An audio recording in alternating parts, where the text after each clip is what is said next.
friends. Welcome back to the next installment of the Tuesday evening Barren Lands campaign here at GM Philosophy, run by me, GM Philosopher. Tonight, we had to schedule a temporary hiatus to the game due to some scheduling conflicts. So instead of your usual episode of the Barren Lands, tonight we're doing something a little different, a little special. We're going behind the character sheet with interviews with all of the player characters, asking them some questions about not only the playing of their character, but also questions about their character from their perspective about the campaign.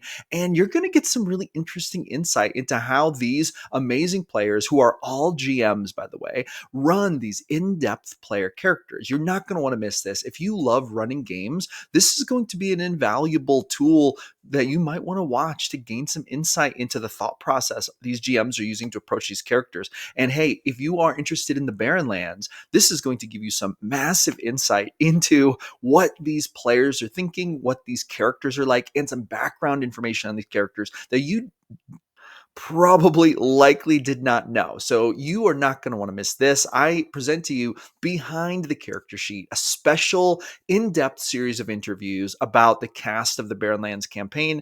And make sure you continue the adventure by joining the GM Philosophy Discord. The link to that is in the description. And you should also join our email list. We email out lots of resources and news and cool events and all kinds of cool stuff. And when you join our email list, you get a free copy of my premium ebook, The Ultimate Plot Randomizer. This ebook gives you 4 D100 tables that you can use to random roll plot arcs on the fly. Roll on the hook table, the conflict table, the climax table, and even on the wild and wacky table to throw stuff at your players that they've never seen coming. Print this out, put it with your tool chest, and boom, you will never run out of plot arcs ever again. This is our gift to you for everyone who joins the email list. Simply sign up. That first email will show up in your inbox within 15 minutes. It'll have a download link in it, and you will be ready to rock and roll. All right, now let's get into these interviews. All right, ladies and gentlemen, it is Tuesday night. Unfortunately, the game has been canceled due to me needing to go to an event. With that being said, I'm sitting down with some of the members of the group. First is William right here playing Valenthi. And we're just going to talk a little bit kind of like behind the character sheet. Get the people who normally are watching the Barren Lands, who are excited for episode 3, kind of basically get some background details from you, William, about this character. So the first question is, tell us who your character is. Just give us a little bit of some insight that maybe hasn't been gotten yet. Well, Valenthi, interesting thing is that I actually still have her attached to my world. And depending, hopefully, if she survives, reason being, she doesn't know this, of course. There's a reason why she doesn't know this. But in my world, we're in the present time where I'm running my campaigns, but this is happening maybe about 300, maybe 400 years before there. And she's actually an heir to be the queen, basically, of the main kingdom in the south, because and her story is kind of already written for Valenthi in my world as being a queen now in the south. But in this particular one, I figured, this would be pretty cool. Maybe give this NPC a background in the story playing in your. So this is actually back in time in comparison to where your world is right now. Yeah, correct. Yeah, very nice. That's awesome. So basically, where Grom is, this is taking place about 200 to 300 years before Grom. Very fun. Okay, that's awesome. That's awesome. For those who are listening who maybe don't know, tell them a little bit about your world, if you wouldn't mind. Just like because all these characters in the Barren Lands, they have been plucked from different world states. Just all over the place. And Valenthi comes from your created world, the world you've been gaming in for years. And people may not know that. So just to give them a little background. So Valenthi shows up in the Barren Lands. We don't know what's going on. We don't know why she's there. That's obviously part of the mystery, but giving them a bit of a clue into where she came from may be interesting to look kind of behind the character a little bit. Yeah, so Solar is a world I've been doing for about 30 years. And based on all the campaigns that I've had, I've created a lore and story similar to the way that I'm doing with Grom and his group right now, the Crimson Blade. Yes. So with them, they're helping me create the lore behind the Darklands. And so over 30 years, that's what I did with all my continents. I created adventures, and then from there I created the lore, and then from there I created the history. And so there was the ancient age of Solar, and it was unfortunately the last campaign I ever did failed to stop the big bad guy, and I pretty much keep myself to follow through with everything. So it destroyed the world of Solar, and so after it was destroyed, hundreds of thousands of years passed before Proserpina, the great goddess, returned with her celestial army to clean the fiends from the world, and it started to birth the new age of Solar, basically. And then, so there's been a lot of history. I got a lot of continents. It's a very large world. Most of the, I think for y'all's continent, I think it's even like I think about 1,000 or 2,000 miles in length. And then my main continent of South Angoria, that's about 2,000, 3,000 miles in length as well. So so it kind of gives you an idea how big and so much lore there is and history that I've done over 30 years. And of course, my world is all based on gods. They do have more of an influence, and if you follow a god, you get feats and such that help you. And my worry was for your game is like, hopefully it doesn't overbalance it too much. Like, and but yeah, so Vilanthe,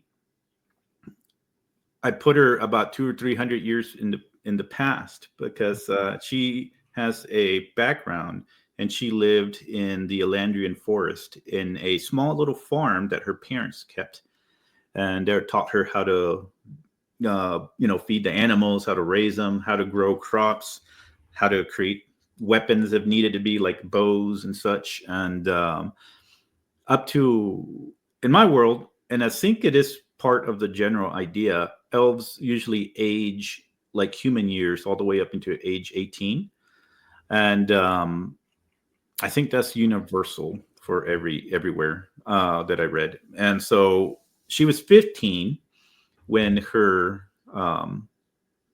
little farm was attacked, and she saw her mother murdered and eaten by a hill giant, and humans and orcs attacked. And this is because it's about, like I said, 300 years in the past, so they kind of were roaming marauders and such.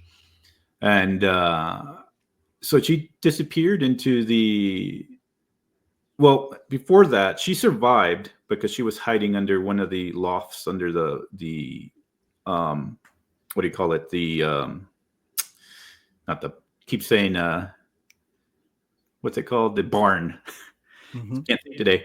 And that's how she watched everything, and she was able to escape. And then a village took her in, and she stayed there for a while, but she was picked on, bullied, beat up, and such. And there was both humans and elves and such. And so she started framing a vision of the world in her mind, but yet she still kept the ideas of her parents. It's like, okay, well, I don't want to be like them, so I'm just going to leave. And she became a hermit. And the next 40 years, she just traveled deep into the wild Elandrian forest and stuff. And eventually she found a farm area where she did build a house and created her idea of, I guess, what she had in the past was her parents, and raised animals, started doing crops. And then in the next 20 years, that's what she did. And then she had a monk who found her, and that was the only outside, I guess, contact she had for the longest time. Mm-hmm. And from there, he started talking to her and at least keeping her not all the way to become a hermit, because you need some sort of socializations there. And so, interesting thing in my world, that monk knows who she is and the reason why the parents had kept her away. And it was by bad luck that they were attacked by this, I guess, roaming, marauding group of people. Sort of an unconnected bad circumstance to who she is as a character. Yeah. Gotcha. And so because of this, she does not like to be around people. Mhm. She's not going to not help somebody, but at the same time, she'll try her best to avoid people and such. And the monk had always asked her questions like, well, how do you know how civilization is and stuff? It's like, because I roam the outskirts. I know what they do in the shadows. I know the secrets they keep and how they truly think and such. And so she's pretty acutely aware of uh, people and how they can be. And I think reason why she tries to avoid most of the group right now is currently because she has picked up on what's his name? Oh my gosh, the one that confronted her. Oh, Hector. Hector. Yeah. So she's kind of acutely aware of the kind of person he might be and the way that he acts and such. Because she does take note of everything and such. Um, when he was left behind, she had planned to come back after she found at least a place to take him to, and but the group followed and such, and so and what's her name was walking him forward. So Oh, Faline. Yeah.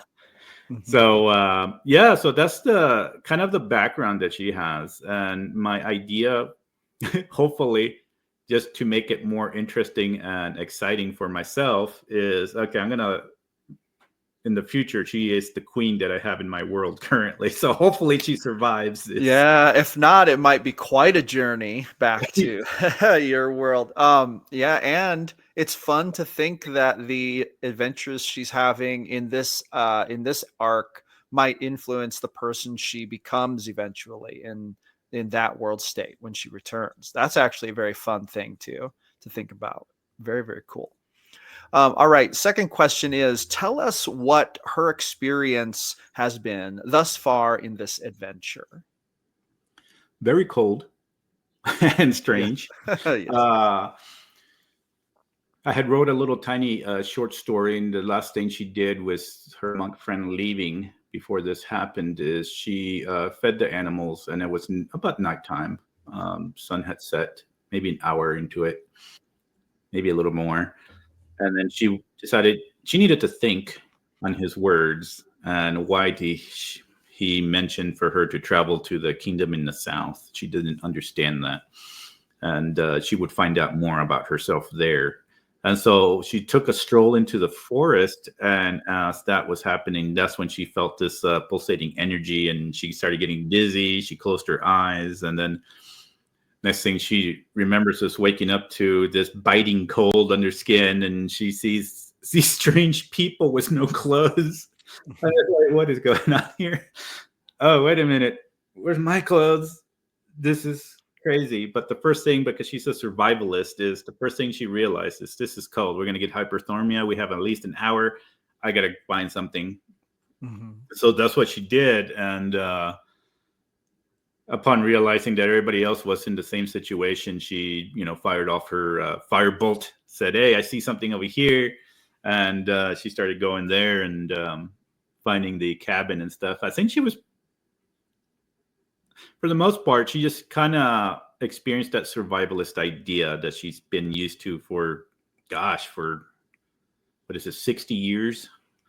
So So, we're going back to the roots of her yeah. development. Mhm. And she's not at 100 years old either. So she's still around 18, 19 in human years because she stopped aging around 19, I think. And so Mhm. she's 75 years old. So that puts her not even, she doesn't even have her name is Valanthe, but technically she should have a young elven name instead of her adult name still. But she's kept it. So so far, she knows she trusts maybe the Dragonborn. He seems to have some sort of a need, or not need, but his personality seems to be protective or at least helpful. And then she didn't quite understand what's her name, Faline. Mhm. So with Faline, she was like saw her as aggressive, so she didn't want to deal with that as well. And then she saw the other girl. What's her name? The Oh, Luna, the Luna. NPC? Yeah, Luna. She saw Luna as kind of strange doesn't really know what to think of her yet. And of course, she kind of made a little connection with what's his name, Omen. Mm-hmm. Omen. So he didn't seem to do. He seemed to be his own thing as well, and like threw the body off. And she was like, "Oh, okay, well."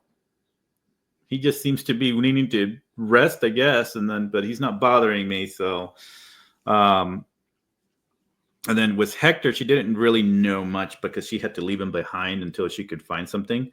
Mm-hmm. But then when she noticed that he didn't even care in the fight and all this other stuff, even though Omen, those two, she didn't really know what to think about. But after she was confronted by Hector, she definitely knows that the way that he's acting and what she's noted so far from him, um, he seems to be more about himself in a sense. So she already seen those kind of people. So her reality is already coming to fruition in a sense. It's like, oh, yep, I was right about people. And who knows what these other people are hiding. I got to stay away from them. I'll try to help them as best as I can, but in her mind, character wise, she's like, okay, if I have to leave this group, I will, because I could probably survive if I can hide and such and stay away from these creatures. And she knows about the other people that were in sleds. She doesn't know what to think about them. Are they good? Are they bad?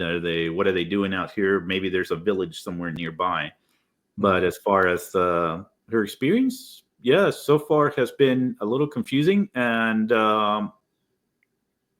she knows she doesn't trust anyone, and nobody has given her any reason to. Soul maybe closest that she would trust because she didn't have a choice, but other than that, none have given her a reason to trust her or trust them yet. And so Luna was interesting because she was confused when she gave her the vial, Mm-hmm.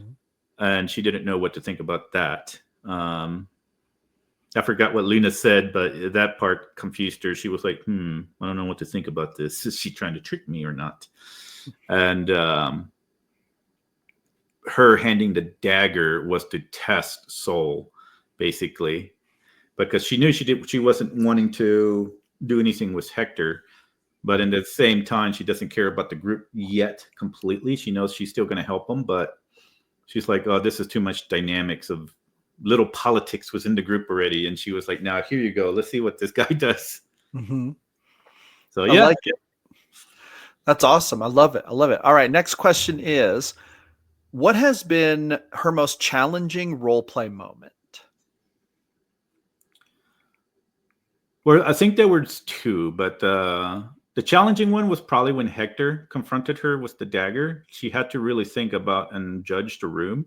Depending on what she picked up on, she would have either kept it and there might have been a conflict there, or she was going to try to see what would happen by testing the dynamics of the group when she handed the dagger to Soul to see if his actions could define his character in a sense. Mm-hmm.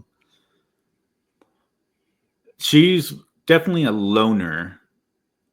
After she found all the things, she will only take what she needs, but at the same time, building the bow, getting the arrows, once all that is situated and found in character, I know what she would do. She would probably try to be a loner and go at it herself. Mm-hmm. But outside the game, the number one rule, not to break the group, I guess in character wise, I have to find reasons for her to make sure that she stays. And I guess that would be part of the other group and what's going to happen next session when they try to do, I guess, a gathering of things. But for the most part, I can role play wise, I can see her keeping true to her personality. She's going to try to stay away and not give too much about her. Because I don't think anybody asked names, right? No, at this point, I think maybe only one or two of them have even mentioned their names. I think Omen and Soul have been the only ones, maybe. Okay. Faylene might have introduced herself to one or two people, but Yeah. Okay. Yeah. So that would be a big thing. Is like if she's gonna even care to give him the name, or she might just because she knows it's in her mind. She knows that this is only a smidgen of lifetime for her. Hmm. 700 years, this will be nothing but a fleeting memory in her mind. So she might not care enough and be like, okay, yes, but Lancey's my name. But yeah, that would be probably a future role play. But her main two things was staying with the group and getting that confrontation out of the way so she can study the group. Oh, very good, very good. That was definitely a tense moment and very fun, very Yeah. funny. And of course, as always, Awaz playing Hector was up to a confrontational role play. Definitely not afraid of that. Waz isn't, which I I like can very much. see. I can see those two having some interesting confrontation, especially because she does not trust people like that, and those are what she considers the kind that kind of went after her family in the first place. She kind of Yeah. picks up on that. Hmm. All right. Next question. Final question. Do you have any theories about where this story is headed for your character? Hmm. Well, if we end up staying in the grand scheme of the world that you built there, that'd be interesting. I wouldn't mind staying there because I wouldn't think that she could lead back to Solar anyway, unless they figure that out. Um, if they figure out the technology and science behind that, she linked that this is some sort of group or at least a guild or some sort of organization out there. At least she linked that together. She's been keeping that to herself, of course, because she doesn't understand what the rest of the party is. That's why she left the books. But she understands that there's other creatures out there, and she's wondering maybe that what happened to them also happened to the creatures, and maybe something evil was also brought in, or it could just be native to this world. But because there's so much activity around here, she might think that maybe some of the creatures were lost, looking to figure out also what was going on with the group, and maybe, hey, we're also lost here, or um they could just be native to the area as well, and figuring out what it is might take them further into the world, maybe trying to find this organization, depending if everybody's wanting to return home or whatnot. I don't know about Omen wanting to return where he was, but This might be an upgrade for him.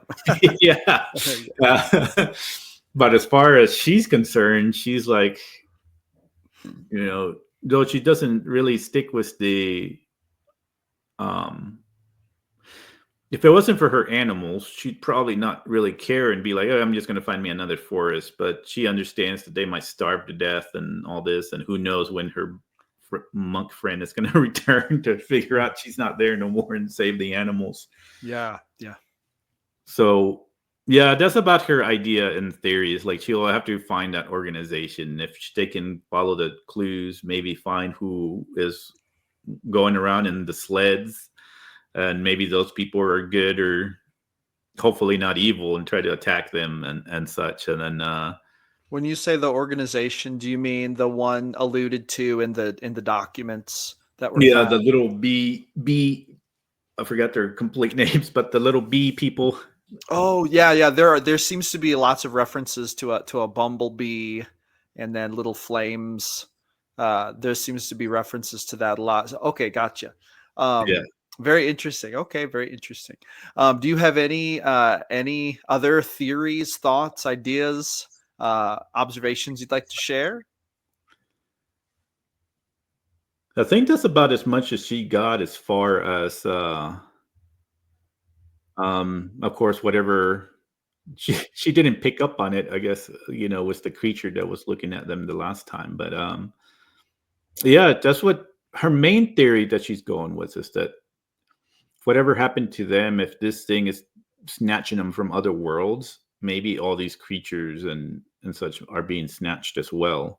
Maybe the maybe the guy who was doing the experiments didn't pick up on all these other creatures being snatched from other worlds. He just knew that it could be like portals to other realms and such, but he didn't pick up on it. Not soon enough anyway, Yeah, huh? exactly. Yeah. And then whenever he was attacked by these animals or such, whatever these things that are lurking in the dark, and took all his blood and such is out there somewhere. So she kind of theorizes that maybe they were all brought in this way, because in her mind, if they need blood, unless they're feeding off of animals, well, then there's still quite a bit of animals around. Um, how would they have existed unless they just barely came into existence, and they haven't even attacked the people in the sleds and such? So that's her main theory, is like whatever this thing is came from another world, maybe, perhaps. Very good. Well, we will find out in well, probably not all of it in episode 3, but the mystery will continue in episode 3 next Tuesday. William, thank you so much for telling us a little bit about your character and giving everyone some deeper insight into Valenthi. Am I saying it right? Yeah, Valanthi. Valanthi. Okay, okay. And giving us some good insight into Valanthi, some behind the scenes insight, and me good insight as well. So for continuing the adventure. And I love to get to know the characters and what they're thinking and what their backgrounds are. Makes it a lot more fun. Makes me more connected to them for sure. Yeah, that's it's fun, and especially with everybody's role playing, it's really good. I'm glad that this group is got put together, and some really excellent role players there. All right, awesome. Next, we're going to talk to Mr. Vincent, who is playing Omen Shock in the Barren Lands. Mr. Vincent, thank you for sitting down for an interview. And as you know, we are missing tonight's games. Very unfortunate. However, you had actually, this was your idea, sitting down, doing some interviews with the players, filling in maybe a bit more backstory information about these players. So people who want to keep up with the Barren Lands, even though episode 3 is not out yet, they can get a little better acquainted with some of the characters. And I have some questions to ask you about Omen Shock, who has thus far been, I would say, quite a fixture in the game, for sure. The first question I want to ask is, tell us who Omen Shock is. Well, I just want to say thank you for having me today, and for you being our game master. It's been a great experience. Um, Omen is a who is Omen Shock? Well, here, let me pontificate for 3 hours and tell you the intricate. No, I'm kidding, of course. Uh, he's an Asimar, so that can give you some framework of his mental state or his biological state. He is from the world of Greyhawk, Oath, Orth, however they pronounced that back in the day. Uh, that's a world that I'm familiar with, and so it's just natural for me to create a character from that space. Uh, Asimar weren't really a fixture in Greyhawk back in the day.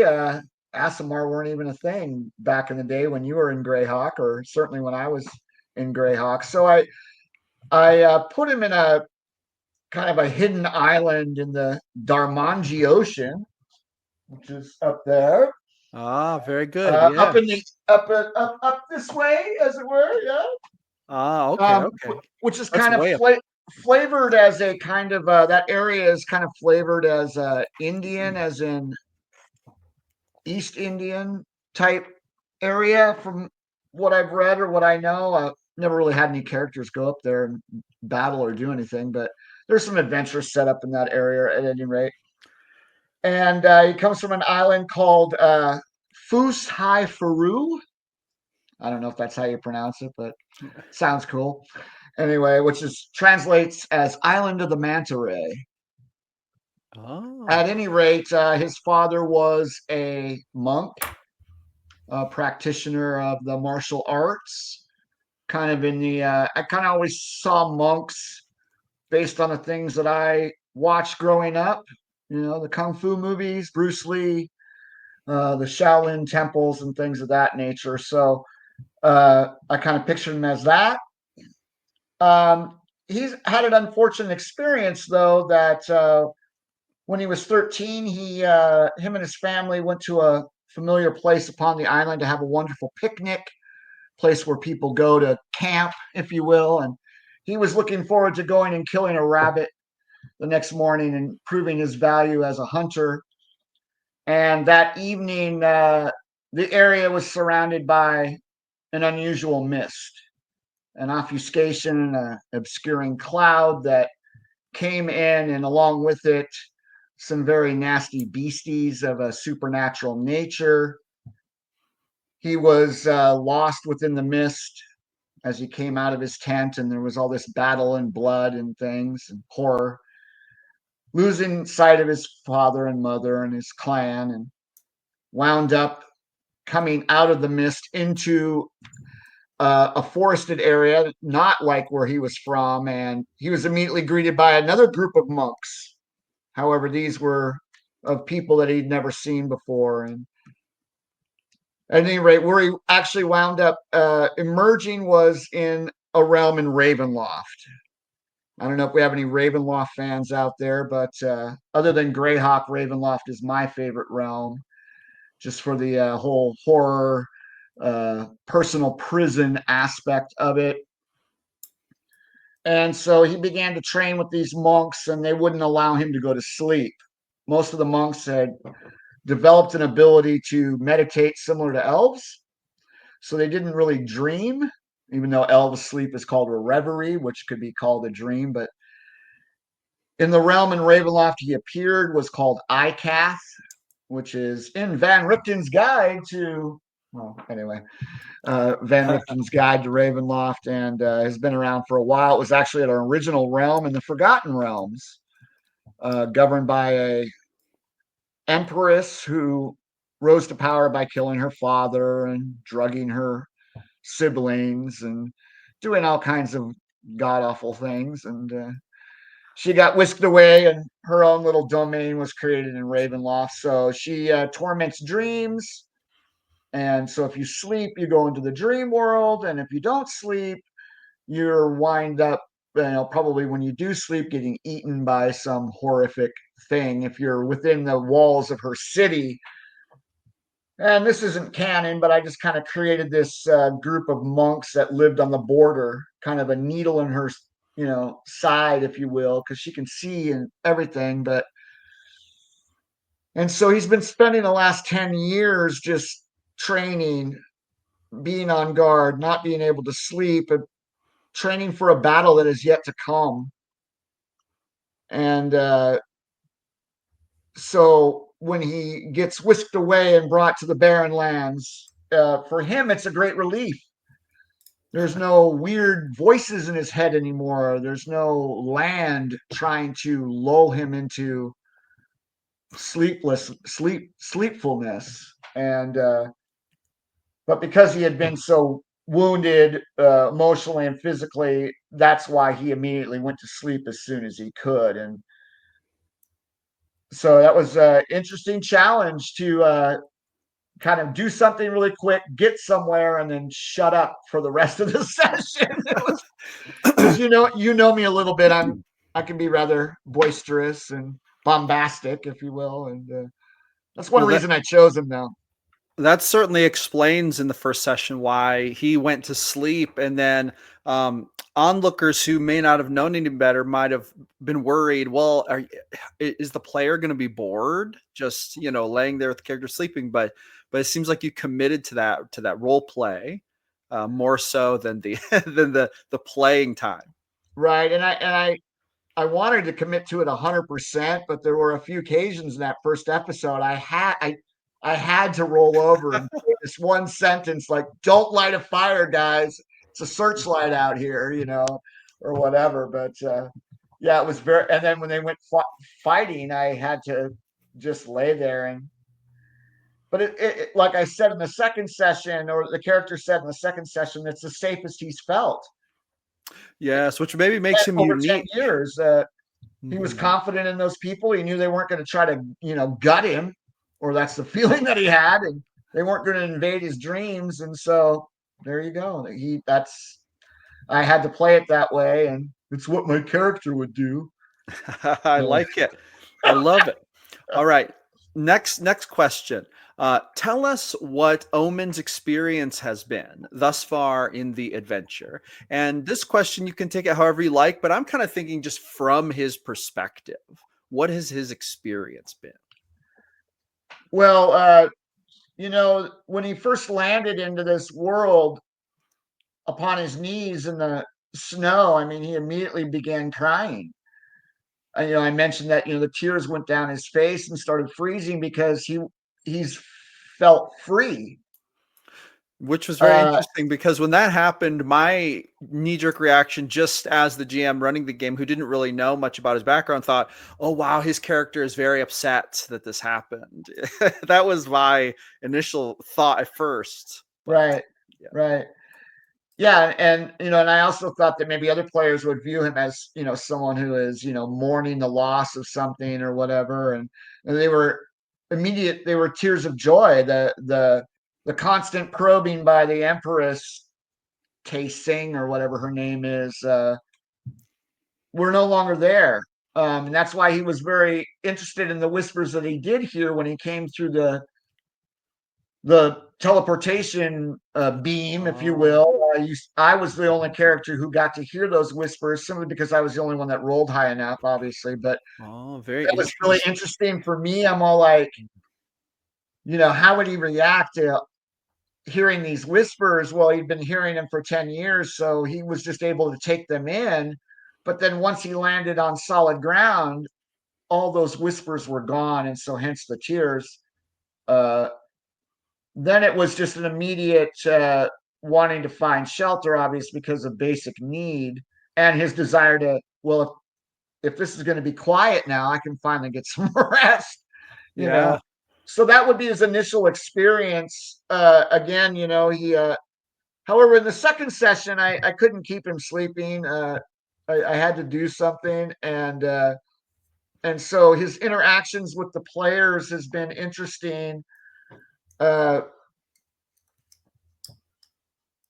In that these are the first people that he's talked to as well, other than these old monks that were constantly tattooing him or pouring buckets of water upon him or slapping him around to keep him awake, and so since he had spoken to people when he was a child, basically. So he's a little standoffish, but very interested and curious, and has that desire for communication in an honest and respectable manner.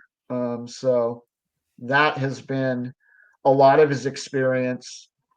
Is kind of the wonder of it all, actually, and then obviously the immediate threats or problems that he's quick to run to. And that's because this whole time he's been training for combat, and yet combat never came.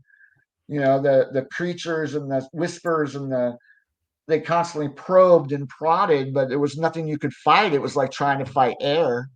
Mm-hmm. And so now when there's these physical threats, he's, the first one to say, well, I've been waiting to punch something in the face for a long time. Let's go do that. So I feel like I noticed that about the character. It's very fun. Obviously, there's only been 2 sessions, but he's already been the first to respond to several different dangers. And that's kind of my play style as well. I mean, I'm a forever GM. This is probably only about the 10th time I've ever actually played as a character. Oh, really? In my life. Okay.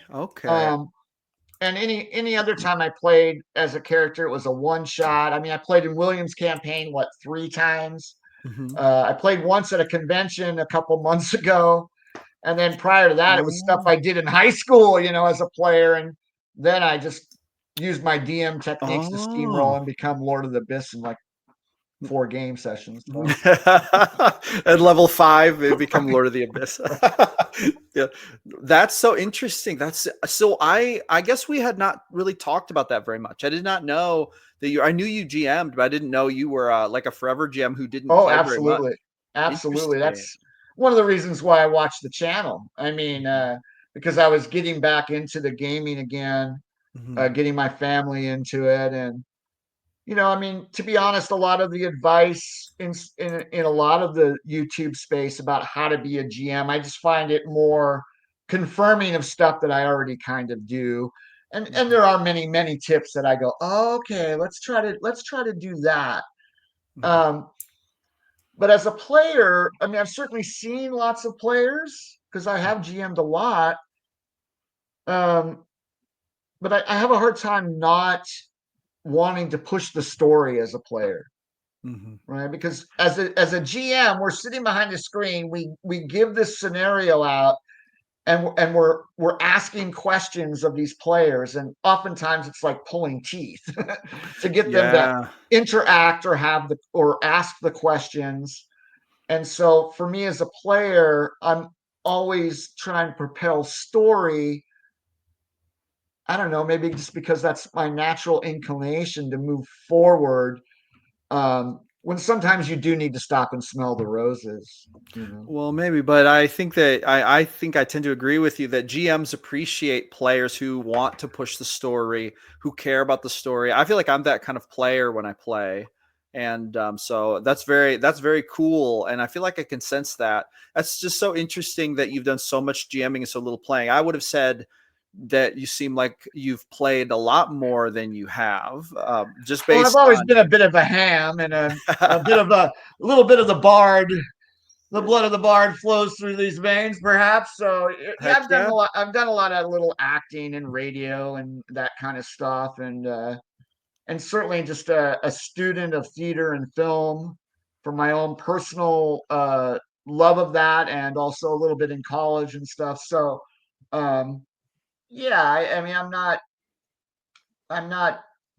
uneducated in how to be a player. It's just the actual act of doing it. Everything Yeah. comes better with actually doing, not just thinking of or perceiving. Yeah. Well, and if You you're know, always busy GMing, it's hard to find the time right? to actually get to do it. Well, and Uh, it's not always really good. I'm pretty finicky about who I game with. yeah. So this is also a new experience in that sense that I am playing with. I mean, a lot of strangers. We've spoken and we have a little bit deeper relationship perhaps than just, hey, I just met you yesterday, but still it's interesting to meet new people and experience their joy and their interest and interact with them. But that doesn't mean that it's not also sometimes intimidating or difficult. Oh, absolutely. In Right. fact, that'd be a good video topic, actually. Like how sometimes when you play virtually, you do jump in with strangers and then you go right into deep role play, and you've never even met this person outside of the game. Well, and I mean, thanks to the Discord, I mean, the very first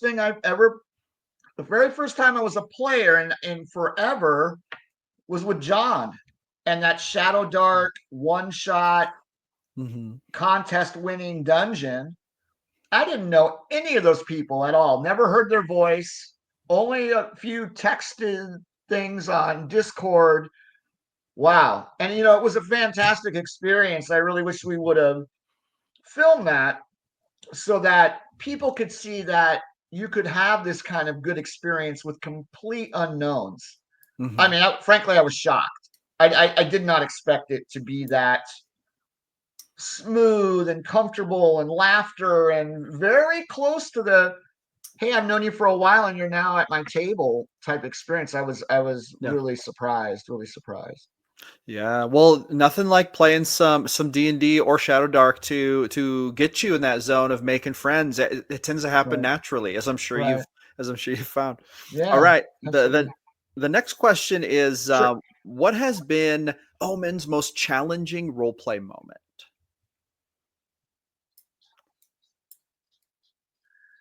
I would say that there was in the last episode, there were some things that were said, and my natural inclination would have been to stop and respond to what was said in perhaps a lengthy discourse. Hmm. And instead, I chose to just do what he would think needed to be done and kind of catalog that. And I'll give the example. Lotto mentioned two gods Hmm. that are in Greyhawk. Omen's from Greyhawk. Omen would love to get back to Greyhawk and his island and see if he has a cousin or a childhood friend still alive or whatever. So I could have stopped and prodded and poked and asked and queried and tried to glean every piece of information out of him about that statement, and that would be my natural, as Mr. Vincent, my natural inclination would be to do that. Okay. Perhaps, but he just said something like, I too have heard of those gods. We have similar ones where I'm from. We should talk. And then I went to eviscerating the scorpion and getting the necessary components from it as quickly as possible. Because, I mean, we've been here for 8-12 hours of real game time, and half of us still are naked. Yeah. Yeah. Again, trying to perpetuate the story, I could have stopped and taken time to talk to him, thus slowing the story down. Well, not slowing the story down, but changing the. You understand what I'm trying to get at? Yeah, no, And absolutely. Yeah. so I can talk to him about that later. And it would be he was also constantly talking about, are you a trainer? Well, it would only be natural for a trainer of the martial arts such as myself to at some point go to him and go, I'm going to let you use my body to help you train as you will let me use yours. It's the very nature of martial arts. We will use each other's bodies to teach ourselves how to do this thing. But again, now's not the time. Mm-hmm. But I certainly all of a sudden went, oh, should I bite that? Should I bite that bait? Mm-hmm. And so that would be my most challenging thing, to stay on task, stay focused, and not look at the Okay. shine. Don't look at the shiny object over here right now. It will come. There's time for this. And I mean, I don't know if other players have that problem. That just for me as a person who likes to look at shiny objects, I guess, would be naturally inclined to just go, oh, well, I better react to this right now, as opposed to just kind of filing it in my back pocket and using it at a different time. Oh, very interesting. No, that does make sense, and it's been moving along at an almost like a pace where one or two little things are said, and then people do things, doing actions, moving things forward, which I think is a great pace. I felt really good about the pace. So you're fine with the pace as it's going right now? I think it's going really well. Okay. So one challenge that I always find in these games is dividing focused time versus passing longer spans of time. And I feel like we're coming up to a point where we will probably start passing longer spans of time. But in this initial 24-hour period, it seems important to solidify a foundation and to Absolutely. give players access to every hour to decide how they want to spend it. Yeah, I agree. I mean, I'm not. If I ever sound like I'm critical, I'm not. When I talk about pacing, and I've said it like 4 times, so that might suggest that I want the pacing to go quicker, but that's not what I'm saying. I don't want to be the one that I want to help move it forward when it needs to be moved forward. I want to shut up when I need to shut up, or whatever. Oh, no, in that Um, respect, I've loved how all the players have run it. I yeah, usually me too. yeah, Me yeah. too. Yeah, so Yeah, no, I think all they're all good. Yeah. doing great. Yeah. Anyway. Yeah, totally. And also as a GM, I'm usually pretty comfortable with like one thing I will do to go into faster time movement is I'll actually talk to the players out of game. I'll be like, so guys, here's what I was thinking. We have a point here where you could blah blah blah blah. You could pass so many days. We could go faster if you'd like, because it's also if the players would like. We could slow down and grind it out. Sometimes it's a time to do that. And sometimes the players are like, no, we want to get there quicker. Right. And to me, it's always kind of more up to the players because it is the story of these characters, right? So it's like we want to focus on the things that are important to them, to the characters. Anyway, so boom, yeah, no, I've loved the pacing and it's felt super good. All right, next question, and this might be the most challenging. This is the final question. Okay. Do you have any theories about where this story is headed for Omen? Oh, I know exactly where it's headed. Oh, okay. Interesting. This is very interesting. Okay. Would you be willing to share? I don't know. Well, to be honest, I see him, you know, players get really invested in their characters. And I understand that, and I am invested in this. I took time to think of this. I counted every dice roll and looked at every feature, and I mean, not to the point of where I tried to make him the best or anything, but what would fit what I was trying to accomplish with this character, which is more an exploration into fear and how that affects you than anything else. But um, I would like him to die gloriously, knowing that Ah. he is redeemed, that he finally was able to do something, to make some impact, to affect some change in a positive manner. Because I mean, he's basically a nihilist now. I mean, and that's he's got the haunted one background feature. He Mhm. still hears voices that aren't there. A whole bunch of little quirks that are in the character sheet that I may or may not, ever use, but they inform me on his worldview. And Yeah. although he would like to live out his days, with the ones he loves on some nice manta ray tropical island, as we all would, right? Sipping a margarita. There's Mhm. also a realism in that oftentimes most people do not get to choose how they leave this existence. And I think he's one that would like to make that choice as opposed to maybe, Mm. I don't know, dying feebly in his old age from degenerative organ failures and mental fatigue, or I don't know. I think he would Okay. he would be more interested in dying in battle, uh, or dying saving someone from a burning building, Mhm. than Yeah. and if that was the only choice, then I think he would take that immediately. Because, well, that's I don't know if that's something that I would be able to choose in my own life at all. It is an exploration into the unknown, and it is the idea of a heroic death, which I think is in a story like this is an idea. It's an idea Very that possible. it's very Sorry. plausible. Sorry. It's very You were plausible. getting ready to say something beautiful, and I'm being Well, goofy. I'm I sorry. was trying to think of how to phrase it.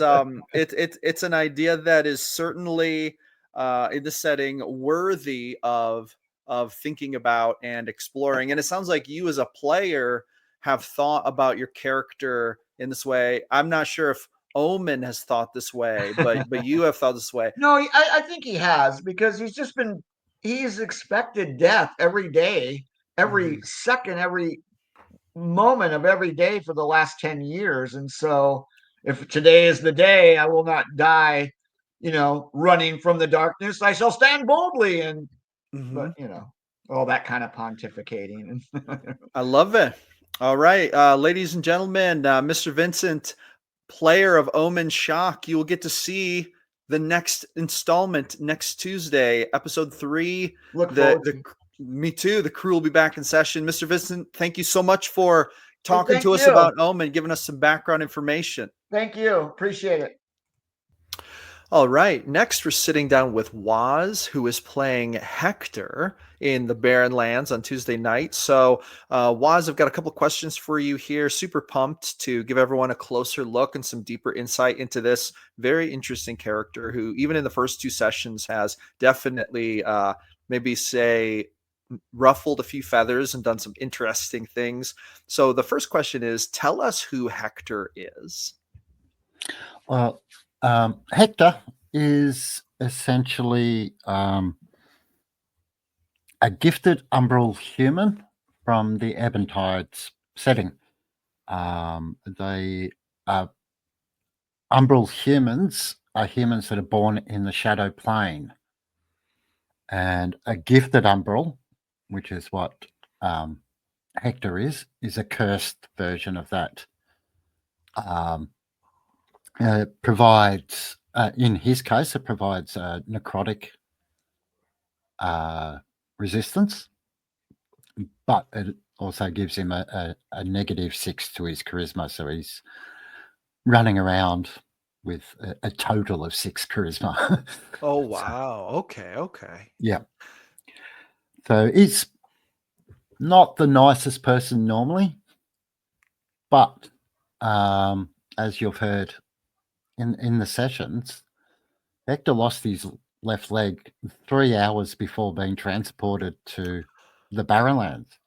Yes, yes, which I think He's- is actually quite a big thing, and I'm not sure if like everyone who's picked up on it, I'm not sure if it's been super clear that it was literally that soon. Like it wasn't Yeah, just like he's had no leg for a long time. He literally lost it 3 hours before. So anyway, yeah, but what can you tell us about that a little bit? yeah. So Hector, as you could imagine, with like a 6 charisma on a stat sheet, it's not very well liked anywhere. Like he just doesn't have the time for people. He has no empathy for them. He just puts his head down and reads and studies and carries out his version of being a cleric. He basically learnt over his time that he spent a lot of time in the monastery and researching and learning about gods and deities and the hells and the heavens and all of that. And he came down to basically 2 truths. One is life is first, death is last. And the other is without death, life has no meaning. Okay. So, and to take it a step further, he sees all those gods of death and life and everything like that as just another version of himself. So he sees himself as a representative of death with a capital D. Yes, yes. Yeah. As opposed to a cleric of death who just funnels death's powers. I see. Okay, okay. All right. Now, Mm. I know that we've been going over some interesting stuff that Hector is going to explore in the future, and it's very, Yep. very cool. Very actually interesting and what I would say unique stuff. So I'm very pumped to get into that. Yeah. The next question is, tell us what Hector's experience has been thus far in the adventure, like from his perspective. Yeah. So far, as our viewers probably picked up, Hector is very much analysing and studying not just his environment, but the people as well. So he's forming his own opinions of everyone, and the so he's sorry, lost my name. Yeah, so he's been trying to work out their greatest assets and weaknesses of each party member, Mhm. but he also that all his interactions are tinged with his own weakness and strength in the fact that he's very arrogantly intellectual. He's very smart and quite willing and egotistical enough to want to prove that at every chance he gets. Gotcha, gotcha.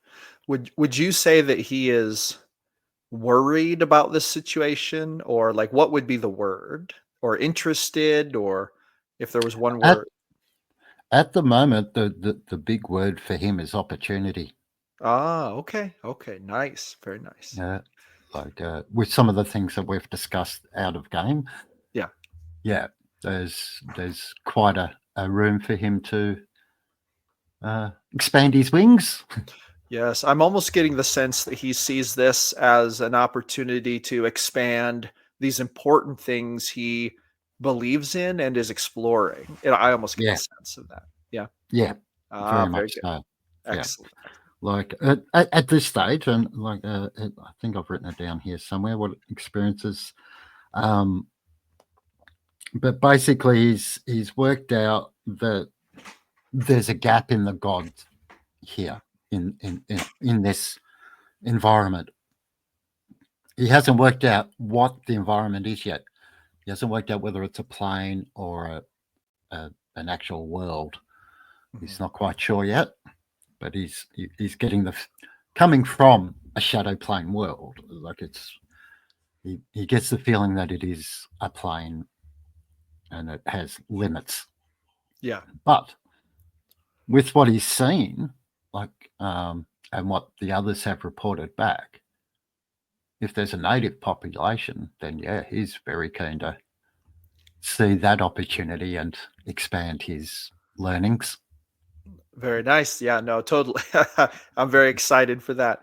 All right, now the third question. What has been Hector's most challenging role play moment so far? Yeah. As a player, the most challenging one has been keeping Hector's voice. I slip sometimes. It's not too far removed from my own. It's just tinged with a little more sarcasm and that. But basically, it is around what's about to happen. Mhm. Like he's putting together all those notes and everything that the researcher has left behind. He's been going through those. He's been going through this brand new book that's just dropped out of the ether into his lap, and he's putting several things together, and so I think his most challenging role playing aspect will be coming up and trying to work with the group to get through the next little bit, because it looks pretty scary according to these notes. Yes. And Hector is still not very mobile. Like it's literally a day and a half since he lost his leg, so he's had no healing, had no rehab. He's just literally developed a prosthetic leg on the spot so he could at least stand up. Yeah, yeah. Which he's still working on. It's not even Yeah. altogether finished. No. Yes, yes. So Very good, very good. I love it. All right, final question. Do you have any theories about where this story is headed for Hector?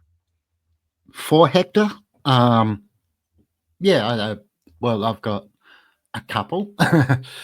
Obviously, there's the Plan B that we've sort of been referring to, and he's already put some steps in place for that Plan B. Starting to refer to himself as a representative of death as opposed to a cleric of death. Mhm. But his some of his theories around the actual environment and where we're going here is what the big one for him is. He thinks it's a laboratory. It's someone is examining them and testing them. Oh, it's like an And experiment. yep. Yeah, yeah. Because the only sort of things that he's picked up from the notes and everything so far is that someone in a institution somewhere knows about this place, Mhm. but there doesn't seem to be a way off. There seems to be a way on, but not off. So it's like rats in a maze. They Gotcha. Okay. want to see what we're doing and how we're going to All overcome right. it all. Yes. That's actually super interesting. I love it. I love it. Um, And the other little one, just uh-huh. quickly, is that Luna is part of it. She is Ah, part of that institution, and that she's definitely been here before. So maybe like an inside agent kind of thing. Like, yeah, yeah, yeah, yeah, yeah. yeah. Very interesting. Very interesting. All right. Well, we're going to see how it all plays out. And episode 3 comes up next Tuesday. Waz, thank you so much for getting together and talking about No, Hector and giving everyone just a little bit of more insight into this very interesting and deep character. I've thus far very much enjoyed his uh, his presence and performance in the campaign, and I'm excited to see where it goes. yeah. I'll just say that a lot of his very terse voice patterns and things like that are due to the fact that he's in a lot of pain. People don't quite realize how much pain can Oh, I have affect no idea. someone's personality, and That's at the true. moment, that's what's really driving his personality and his sharp tongue. For sure, for sure. Mm. In the scene with the dagger in the last session, I can imagine he's standing there on one leg, Yep. one leg literally, it's like gone. Throbbing. Yes. Yeah. Maybe still bleeding a little bit. I think somebody gave him a little bit of healing for it, if I Yeah, remember correctly. But when it first happened, he got like cure wounds just Yeah. to seal it up. But Yeah, a little yeah. bit of bleeding wouldn't be to prevent abnormal. death. Yeah, To prevent basically. death from blood loss. Yeah. But Yeah. yeah, no, he's standing there and it's a fresh wound, and he's like has his prosthesis in his hands, and then Yeah. he has to argue his point that he wants the tool. And it's like, imagine how low on his priority list arguing about the tool must have been. Yeah. Yes, Very much so. Yes, very well played, though. Very good role play, very good tense moment, and I think that was definitely one of the top moments for several of the players in the last session, because it was just it was a scene that allowed a lot of people to actually come through with real personality. And and as you do, Waz, you have a way of bringing those scenes about in games, which I love very much. I love it. Yeah. I don't know why. They just seem to happen. I love it. No, it's a deep role play thing. Yeah. All right. Well, thank you very much for joining us. For those of you watching, we'll be back next Tuesday. And until then, have a good one. All right. Next, we're sitting down with Bailey, who plays Faylene in the Barren Lands. Bailey, thank you so much for jumping in and doing this interview.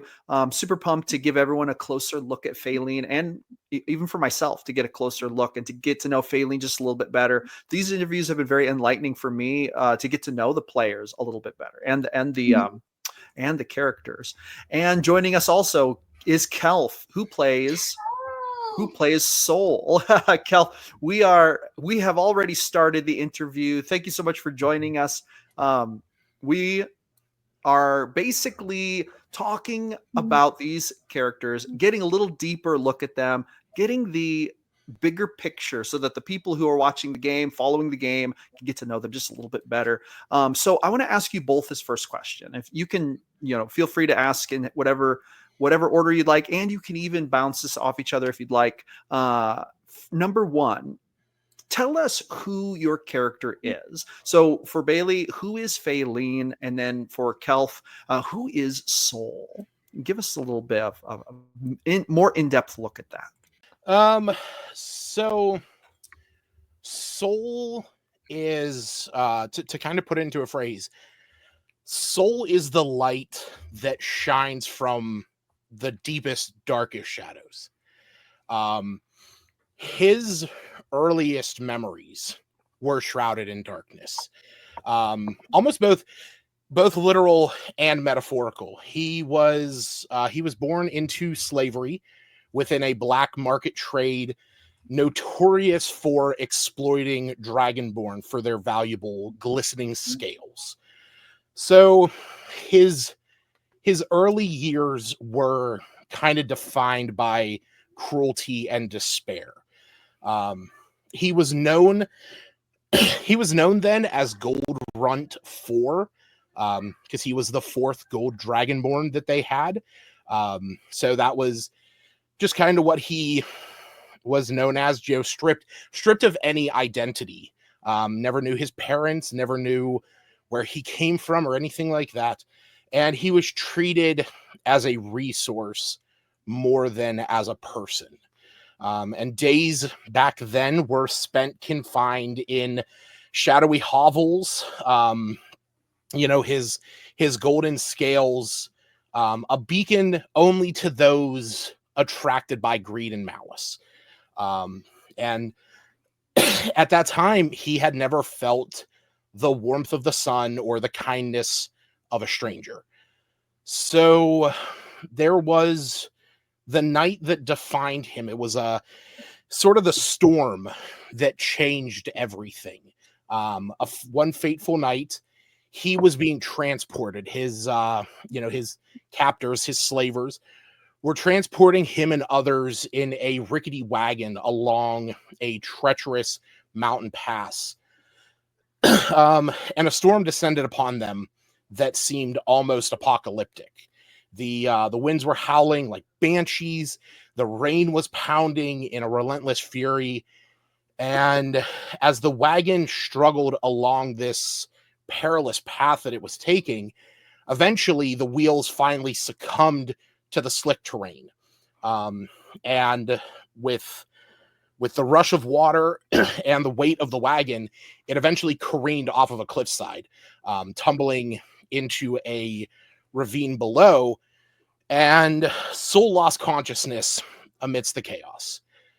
When he awoke, his vision was kind of overwhelmed, though, by this blinding, searing light. At first, he thought it was just death's embrace. But as the moments went by, his senses finally returned, and he realized that it was the sun, this thing that he had only seen here and there, glimpses through the cracks. And it was warm, this beautiful radiant glow, and it was a light that he had never truly seen, but it filled him with a strange sense of hope. And as this commotion had occurred, it drew the attention of a group of Lathendarian clerics who were traveling nearby. So they rushed to the wreckage, tending to the injured and securing the slavers. Soul being one of the first ones to regain his senses, he recounted the plight of himself and his fellow captives, and the clerics, they were very much inspired, by his courage despite his frail condition. So they worked tirelessly to aid the other Dragonborn, and to make sure that these slavers weren't going to be just running off. So when dawn broke, the clerics began preparing their morning rituals, the first feast of the day. And Soul was with them. They took them back to a temple that was up on one of the highest hills outside of the city of Crystalfell. And this was the Temple of First Light. And they invited Soul to join them off, and all the other captives as well, offering them food, warmth, and acceptance, a kindness that he had never known. And he was overwhelmed by their generosity, and he asked about their faith and their god Lathander, and this world that he never knew about, this being of rebirth and hope and renewal and life. And as he listened to their hymns and their stories, he truly felt at peace. He felt the sun's rays for the first time in that moment, soaking in these words and the warmth. And it was almost as if in this moment, it was healing his very soul. So the clerics had notified the authorities of Crystalfell of the situation. And when they arrived to take the slavers into custody, the freed captives were essentially offered refuge in the city. However, Soul, he chose a different path. He chose to stay with the clerics, asked if he could stay there, learn what he could from them, because he was moved by their generosity. And in turn, they were moved by his earnestness, his eagerness to welcome in this faith. And they welcomed him with open arms as one of their own. They gave him a new name, Soul, obviously meaning sun. And it was because the sun was the thing that heralded in his freedom that day. It was the first thing that he saw on what he considers the first day of his new life. He has the darkness behind him, and it was the sun that woke him and brought him into this new life. And from there, life at the temple was unlike anything Soul had ever known. He received food, nourishment, an education, love, a sense of purpose. He embraced the teachings of Lathander. He learned about the importance of rising each day to meet challenges with courage and hope. The clerics taught him that, like the sun, he too could bring light to those that were still trapped in the darkness. And as the years passed, he grew stronger in both body and spirit. He trained vigorously channeling his inner strength and refound, newfound faith, and also began practicing in martial discipline. His golden scales that were once this symbol of oppression became a badge of honor, something that he oftentimes would, just bask in the sun for hours with his scales just glistening this golden radiance. And it was about that time, as he was getting older and he was getting stronger and he was getting more sound in his faith, that he met the Sun Knights, paladins of Lathander, who ventured to the darkest corners to the world to cleanse it of despair and evil, as one of their tenets is to put so much good into the world to leave no room for darkness and evil to exist. Soul was captivated by their resolve and their sense of justice. So when the opportunity arose, he decided to take on the path of the Sun Knights and join them on missions to bring an end to the darkness. One such activity was dismantling the draconic slavery ring that he was a part of, and he leaped at that chance to aid them. And during this, he recognized several of his former captors. And with the guidance of the Sun Knights, he confronted his past head on and helped to bring each one of the perpetrators to justice, freeing the others who had suffered once as he did. And this experience solidified his desire to follow this path of bringing justice to the world, of being a beacon of light and hope to those consumed by shadow. Wow. That is amazing. That is amazing. Thank you so much for that, Kelf. So Soul has definitely had a complicated and mixed past. Lots of bad, lots of good. That is amazing. All right. Now I want to hear from Faylene. Well, Bailey, about Faylene. The answer to the same question. Tell us who Faylene is. That's such a big question. Spiritually, morally. So I think Faylene is my take on what I think of like an outlander, and sort of fits into that archetype. But she comes through my homebrew state, because you were so generous to allow us to come in from any world state, which just really throws a lot of like D&D lore out the window. So elves are very different and they have different cultures in my homebrew state. They don't trance. They don't have knowledge about the planes. And magic is a thing that is very vilified in general in the world state. Faylene specifically comes from a clan that has kept themselves very insulated, so as not to get wrapped up in sort of the broader geopolitics of the world. So we are traditionalists, we're tight knit, we don't go into towns and villages. Those of us who practice magic, they practice magic in the tribe, but because we don't go into town, it's to keep you safe, right? Like, because you'll be vilified there, you'll be thrown into an incarceration camp, essentially. So as a sorcerer, Faylene only knows her clan. That is it. And they travel these rugged mountains that are very inspired by like Northern Europe. So very snowy, very cold.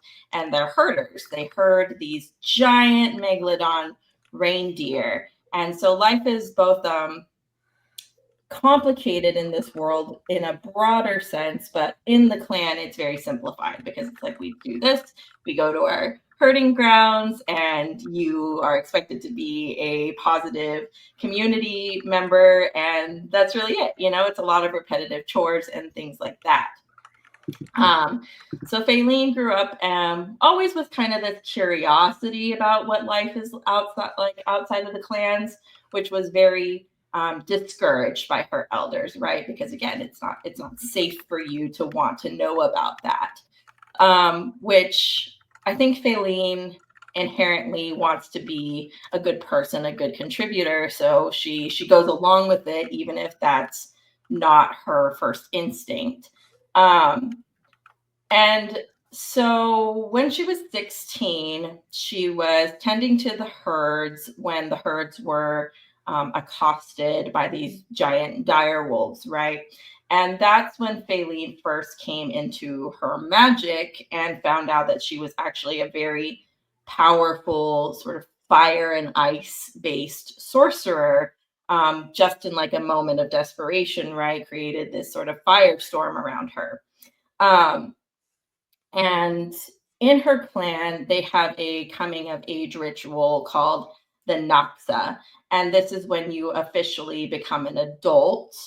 And the clan leaders sort of decide when you have proven yourself to be ready to go through your Naxa. And it involves these ceremonial tattooing that goes on their faces. And so this manifestation of her magic was not only assigned to her clan leaders that she was ready to undergo her Noxa, but that she, by virtue of being bestowed with these sort of divine, seemingly divine powers, these grand powers, is actually like chosen by one of their sort of folk gods, Helnessus, who is the guardian of their flocks. And so she went through this very grueling ceremony where they're like stick poking these tattoos into her face and telling her that you're a fire shepherd, you've been chosen by Helnessus to be a protector of our flocks and of our tribe. And while this is like a really great honor for her, the way I see it is she doesn't really believe it. Like she's like, I don't feel that way about myself. I'm just a girl. And so for me, you know, Faylene has continued to, it's been like 10 years since this happened. And while she's attended to her duties out of like a sense of responsibility and obligation to her people, because she genuinely loves them, right? They're her family, they're her world. There's a part of her that, in some ways, opposite of soul, is just like, I don't think this is real. Like, I don't think that my powers come from the source that they're saying it's coming from. And I'm going to do this because it's the right thing and because I want to respect my people. But she feels this like cognitive dissonance a lot. And I really wanted to explore what that also felt like when we injected a character from my low magic world into your high magic world. And in a way, kind of like test what it feels like to be a PC, because this is the first time I'm playing a player character from my homebrew world. Oh, so I interesting. get kind of the experience that my PCs might be having. But then also with this addition of, this is an extremely sort of like stressful change for that PC, because they don't know what's going on at all. Like, this is completely flying over their heads. Yeah, no, so that's been really interesting. But right now in the story, she's kind of at this like Luke Skywalker stage where she was like, yeah, I didn't really want to leave my family. I was planning on just kind of sticking with my clan. And now circumstances have thrust her into having to deal with a different reality and actually explore some of the things that she's been thinking and feeling. Now, this brings up an actual very interesting question. At the end of episode 2, there was the question of sleep and a long rest. And you mentioned Faeline's going to go to sleep, to which I responded, oh, she doesn't have to sleep. She's an elf. She can do reverie. Mhm. But from the description of your homeworld, reverie does not exist for elves. This leads me to ask, as a game master, how would you like to play that with Faeline moving forward? Is this an adaptation, maybe a useful thing that she inherits as a result of coming to a high magic world, or does she continue as she always did because she is from a different world and she's the only one of her kind in this setting? Which one do you think sounds more accurate? I think that's a great question, actually. And I was trying to think about it in our last session. I think she completely can like have this new adaptation in a new setting, but she's like not really not really aware of it, right? So she was like, yeah, I'm gonna like keep watch because that's what you do, right? But then I kind of just played it as like, well, she has to sleep at this point because she's been through such a long ordeal that I don't think she can keep up even if she wants to. But I think like she'd be very like, wait, what's going on? Like I think again, she thinks she's sort of just dreaming. In general, I actually think that's where she's at. She's like, I'm hallucinating from hypothermia. We didn't leave my mountains. We're still like, I don't know how I ended up with these people or what that dragon thing is. But clearly we're still in my home world and I must be dreaming or I must be like suffering the effects of hypothermia or something to that degree. Very awesome. Very awesome. Well, it sounds like that may just be a part of the journey that Faeline may discover about herself, how she sleeps. How she sleeps, because that's completely different for her now too. So it's a fun thing for me. That would be such a cool thing to like play up in character where you wake up like 4 hours later and it's like, oh man, that was the greatest night's sleep. I feel so rested. Everyone's like, like, well, yeah, I mean, you're an elf. She didn't get to finish her long rest, so it actually like kind of like plays into it perfectly that she doesn't really know this yet. Yeah. But I think no, as you were talking, Kelp, I already was like, yeah, I think in some ways there's like some similarities between Soul and Faeline, but obviously Soul is a lot further on his like spiritual journey. And I think Faeline is on that journey, but going in like a different trajectory. Right. And so it'll be interesting when they get to know each other more of like how they find both common ground and friction in that journey. So that's exciting for me because this is the first time hearing more about you and your backstory as well. Yeah, definitely. I mean, that's the thing. It's such a dichotomy with how people, I in my own life, I'm an atheist, so I don't have a faith system, that I believe in. But I studied theology. I took theology classes, and religious studies is something that is very near and dear to me because I was religious growing up, and so I was a part of that culture within my family, and then I moved away from it as I started to kind of discover myself and the things that I wanted to the things I started to question and started to learn about, and was taking that path. And I understand a lot of aspects of faith, and I play up a lot of things in a lot of my D&D games with religious tones. A lot of my campaigns are centered around cults or gods or things like that. And so a lot of the characters that I end up playing are either will generally have some association with a god. And with this opportunity to play Soul, who is very like, very devout and almost like evangelical in such a way where he's everything that he says is some association to Lathander, to the god.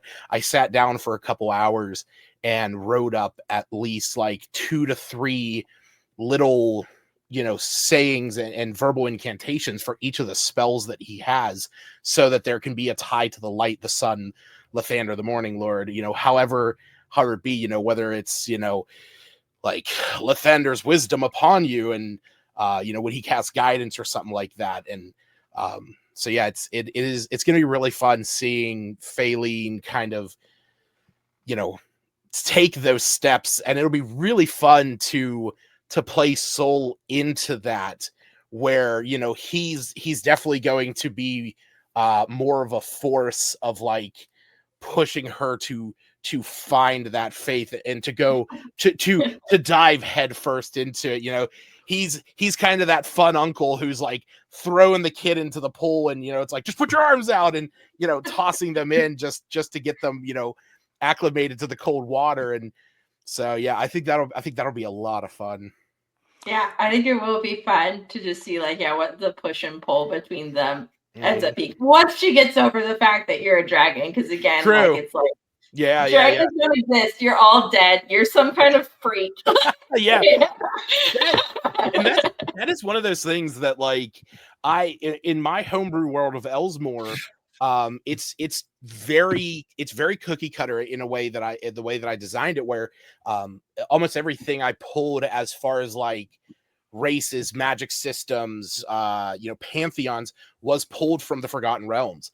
So like there's elves, there's Aarakocra, there's gnomes, there's Dragonborn, and Kenku, kobolds run around. So it's, he comes from a world where, it is not uncommon to have these more exotic races all commingling together. And I think that, a low magic system would be just very hard for him to grasp, coming from this world where it's like, the city of Crystalfell is so imbued with magic that they have like elevators, and they have street lamps that are just permanent castings of the light spell that can be magically adjusted. They have Tensor's floating discs that are permanently attached to columns that allow people to rise through the city. So they don't necessarily have in that particular city, there are some buildings that don't even have staircases. It's just the way that they're designed is with magic so integrated into what they are, that he would be confounded to know a world where magic isn't just just hand in hand with breath.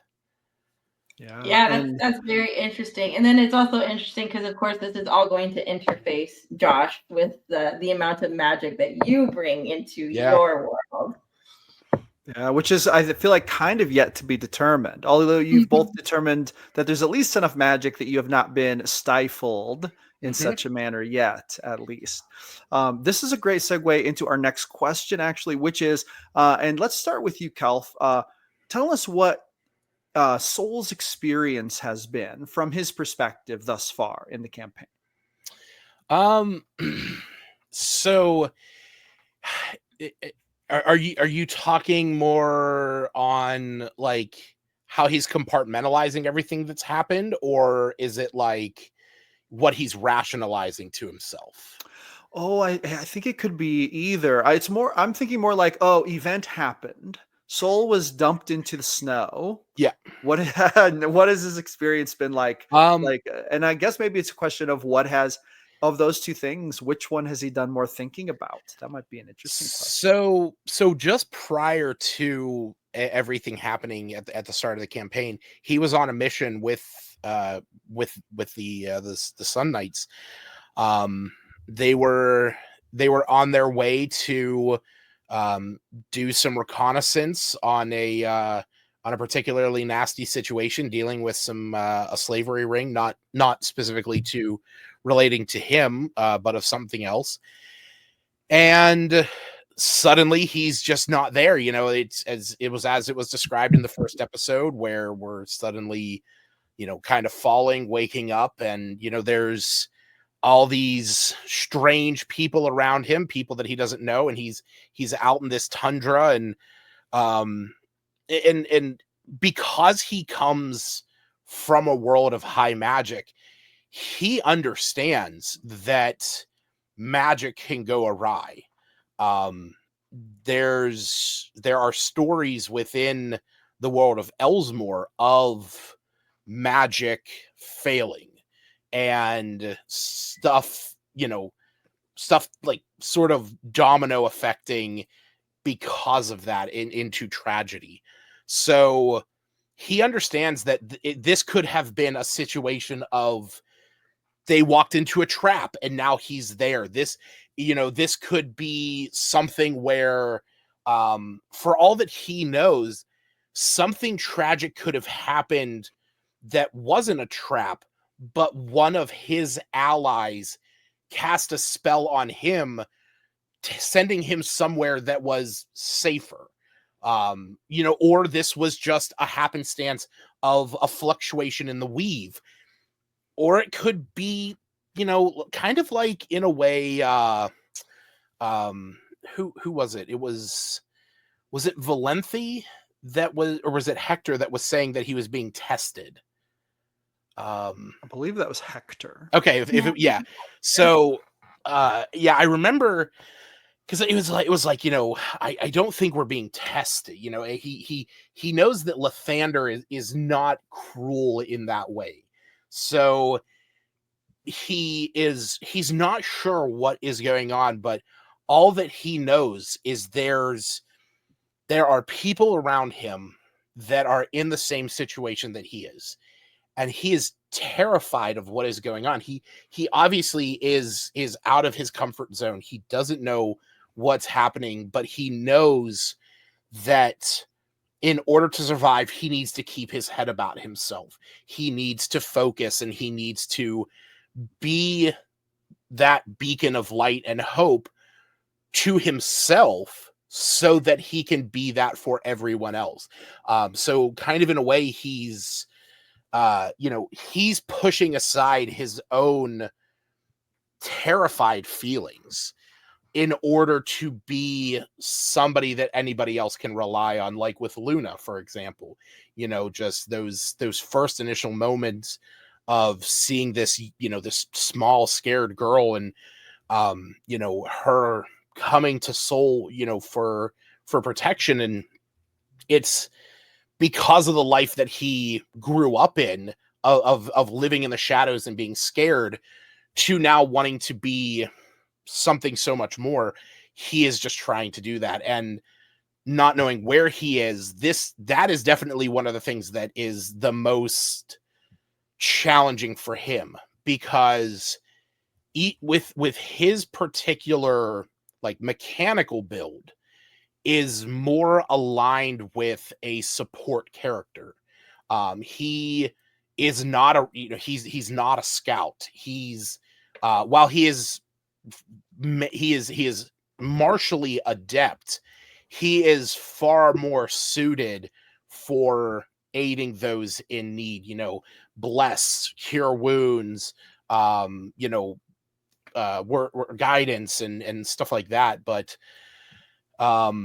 so he knows that he has to rely on the others in order to survive this. He can tell with Valenthi, knowing that he has a solid understanding of how to survive. He can see that in his actions and the things that he is doing. He loves Hector so much. This very like dark, kind of emotionally abrupt individual who is almost his antithesis of, while Soul does not fully understand, all of Hector's, intricate details, he can tell that there is a duality between the two of them, that he is so looking forward to learning more about. And he's very interested in learning about Phaeline's almost aversion to magic, because again, magic to him is part of who he is. It's part of his life, and it's literally his breath is magic. His what he does, but also just the fact that he breathes fire is so indicative to his life.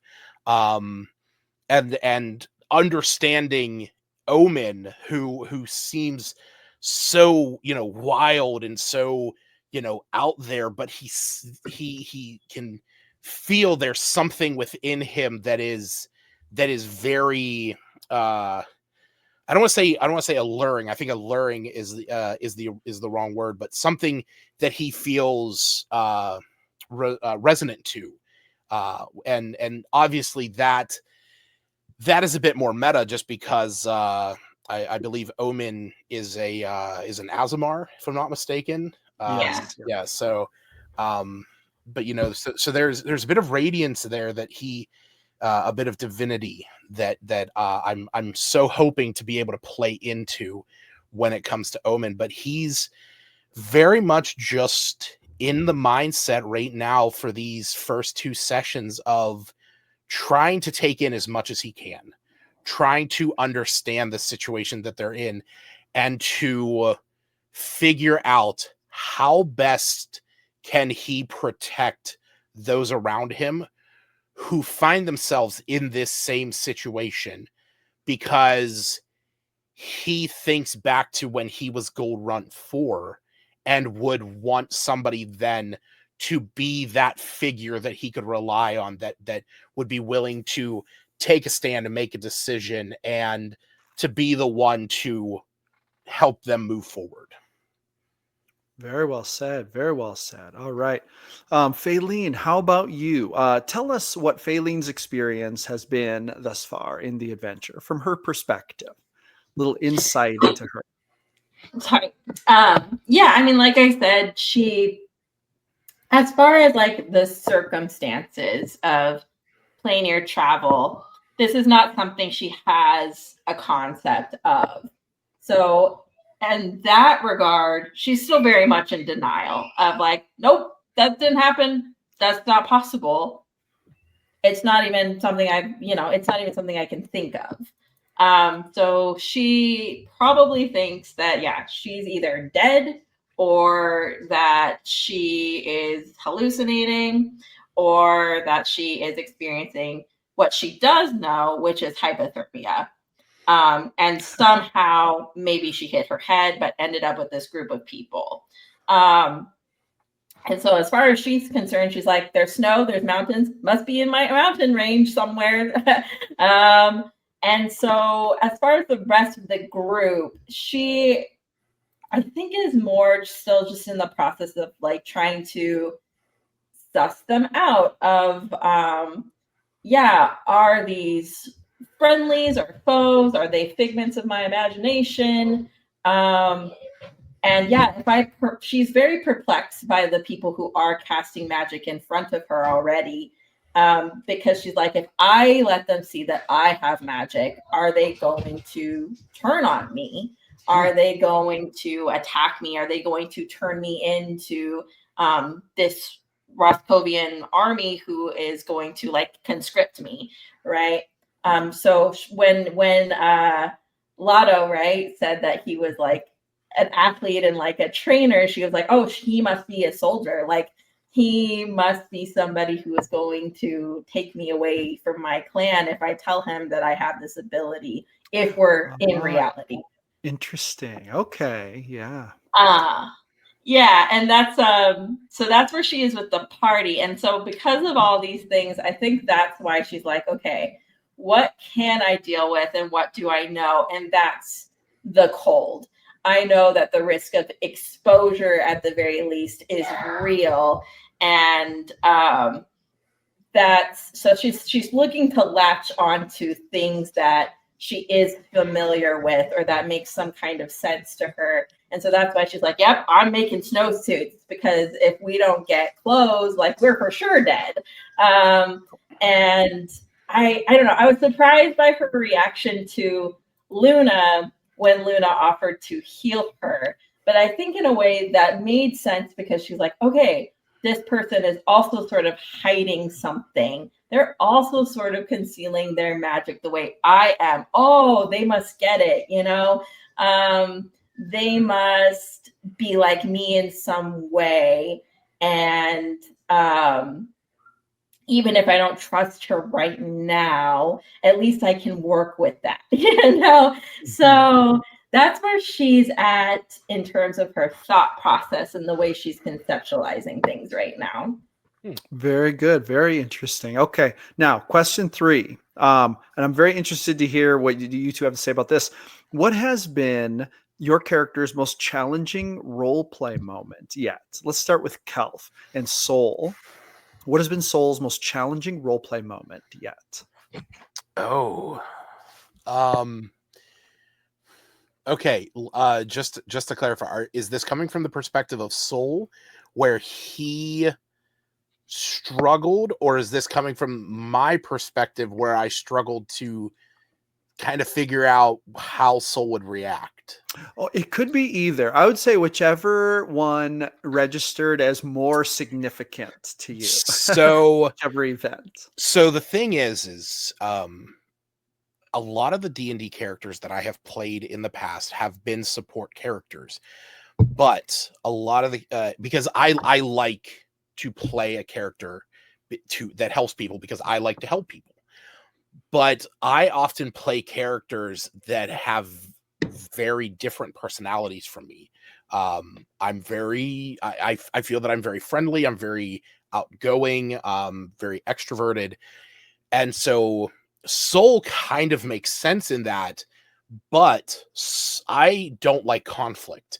I'm very averse to conflict, and I'm very passive in a lot of ways. So Soul is an opportunity for me to play someone who's a little more demanding, a little bit more domineering in how he responds to situations.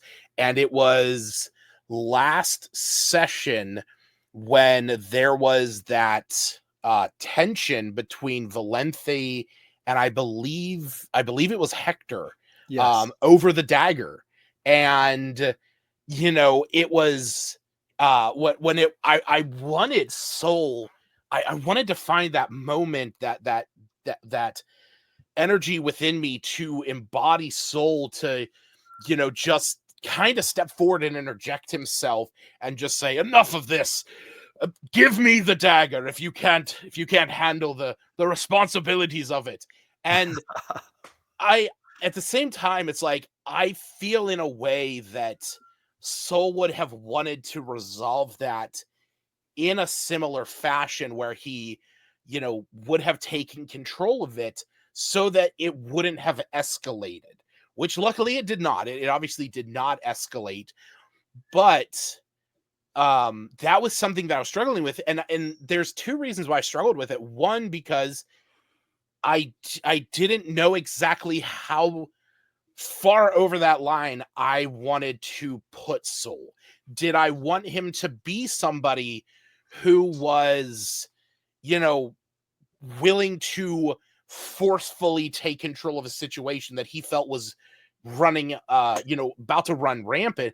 He does have proficiency in intimidation, but I don't want him to lose himself of this kind, caring, more leaning into persuasive, discord. And then at the same time, for myself, out of game, I knew that this was an opportunity for Hector and Valenthe to have a bit of dialogue and to establish more about their characters with each other, and to set up a rapport between the two of them. And as a player, who I run multiple games, and so there's a lot of times where I have my own players where there will be a moment where they're having a bit of tensioned dialogue, and somebody steps in and sort of, cuts it with a knife and ends it right there, because that's what their character would do, or because they want to end the conflict quickly. But as a DM, I love those moments of tension and conflict, because it's those moments that really build and bring things to the surface that allow the characters to be more developed and to be more seen. Of, this is the part of them that they don't necessarily bring to the surface often. So let this be something we play into. So as now a player, and as the opportunity to be a player, I did not want to overstep that bound in the RP moment, because I knew this was something that had to play out. And I was glad that William played it the way that he did, of looking to Soul and saying, here's the dagger, because that shows me that up until that point, I had played Soul in such a way that had established that he could be this person of structure to the party, of somebody that could be trusted, and be an unbiased third party to that bit of tension, because that is what Soul wants to be. He wants to be the one that can be relied on. So the fact that Valenti handed him the dagger and said, you take this and you figure out what you want to do or how you want to handle this, I felt that was the right call to make in that moment, once it had gotten to that point. But very much in the beginning of that, while that scene was playing out, I was like tapping my fingers and like, tapping my feet, like, oh, should I jump in? Should Soul jump in and take control of this? And I was so glad that I didn't. But it was very much playing in the back of my head that whole time of, how should I handle this moment? And like I said, I'm glad it played out the way that it did, because I feel it was very much character building in a very strong way. Very good. Excellent. How about Faylene? Tell us what the most challenging roleplay moment has been for Faylene. Yeah, I'm trying to think of one moment. That was a really great moment in the game. And I think as a player, it kind of touches just in general what I find most challenging at this stage is like, we're still in the forming and norming of our group. And I think when you're playing with a group that you've never played with before, and like, I don't know any of you guys personally, it takes a while to, like you said, Kelf, to sort of suss out where the line is, right? Of like, how can I be true to the nature of my character without being like a total wet blanket to the rest of the party? Yep. And I think in general, that's probably just my challenge right now of like, okay, this is like something we're sussing out. We're learning to know each other, not as characters, but as players as well, right? And where those emotional sort of boundaries are, because nobody wants to break trust at the table, which is exciting because it seems like we're all really good players in that regard. But like you said, as a DM, I love the juiciness of character conflict. Yep. It's just like remembering that on this side of the table, there's a different sort of social dynamic around that thing. Yeah. I think in terms of what was the most challenging specifically, was probably the moment where Luna offered the blood to Faylene. And I was very much like, I don't know exactly what she would do. Like, so that's why I said, like, her reaction kind of surprised me. And it feels right. But it just really took me a moment to like think of what she would do about this. And based on how like the previous session had gone, I completely expected this rivalry between Faylene and Luna to just continue to escalate, right? That's so having it go kind of this like start making this turn of maybe we're frenemies now, was surprising and challenging in a really exciting way. Excellent. Yeah, that was a fun moment actually for me playing that NPC, because it was definitely some development relationally between a new character. She kind of developed some soul in the first episode, and then with you more in the second episode. So that was very, very, very fun. And she's proven to be a fun NPC to play. But yeah, this leads us to great NPC. Good. This leads us to our final question, and let's start with Kelf. Do you have any theories about where this story is headed for Soul? And this could be theories about Soul's arc. This could also be theories about just the story as it pertains to Soul's part in it. Whatever.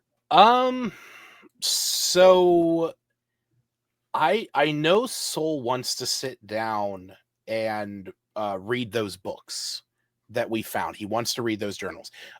In fact, I myself sat down a couple days after that first, or the session where those were introduced, and started reading through them, trying to get into what's been going on, and kind of figure out what clues I could find from that. But I think I think the thing that I want Soul's arc to be is for him.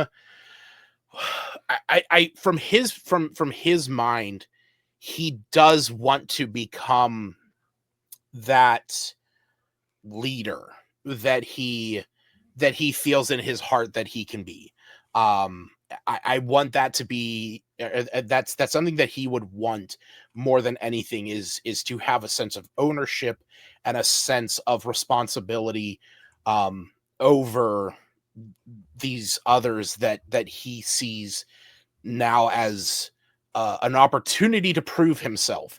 He's a fish out of water along with everyone else, but this is an opportunity for him to prove to himself that he can be that one when there's no one else in his mind that is this grand hero, that he can be that, and to be able to rely on the others is going to be something that he leans heavily into in order to do that. But as the player, I would love nothing more than to see him grow beyond kind of this, in a way, very small sense of his experience. While his past is tragic, and his present is grounded in this faith and religion, he does not have a large scope to himself. Everything in his life before joining the clerics is shrouded in darkness and shadow, and it's something that weighs heavily on him. But ever since then, for the formative years of his life, he has been ingrained and indoctrinated into this church and into the faith of Lathander, and it has become so indicative and tied to who he is that it's in almost every word that he speaks. And kind of like I said, every one of his spells, his abilities, his class features, his channel divinities has a prayer to go along with it. I wrote prayers for when he wakes up from a long rest. So I want nothing more as a player than to see him grow beyond that. And I think the individuals in this party are going to do that in such a profound way, with Phalin's sense of low magic, of coming from a world where, magic is a rare feat, and having Hector, who plays that other side of the coin from him, where he has a faith, but it's tied to death, where for Soul, I mean, Lathander is the god of renewal and life, so he's so into this idea of rising with the day and driving back the night, that I want to see him start to take these things from Phalin of,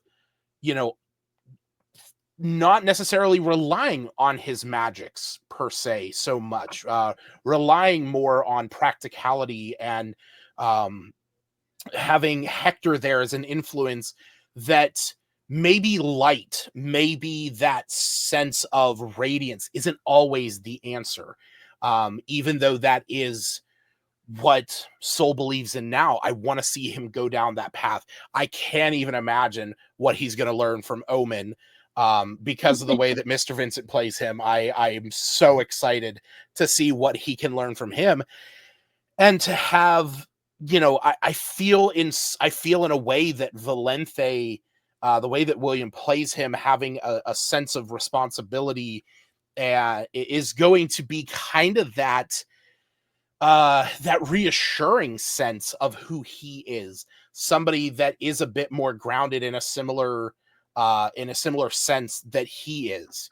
And so that's what I want as a player so much for Soul, is to see him grow beyond the bounds of his backstory, and to just become more rounded in who he is, to maybe, maybe not necessarily, have to consecrate everything in the name of Lathander in order for it to have meaning, to take things as they are.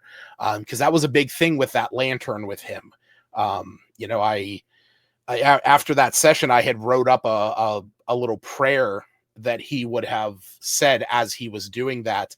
And that's kind of what I want to play more into, is have maybe a tension moment where maybe Hector, not that I necessarily think Waz would do it like aggressively, but have him, like roll his eyes at his prayers or his comments, and have that moment that maybe plays up where he can he can kind of play off of that, of oh, you don't even know what it is, you haven't welcomed the light into your soul, and have them play off of one another. I can't wait for those moments to see Soul develop more. Well, with such a diverse group, they're bound to happen eventually.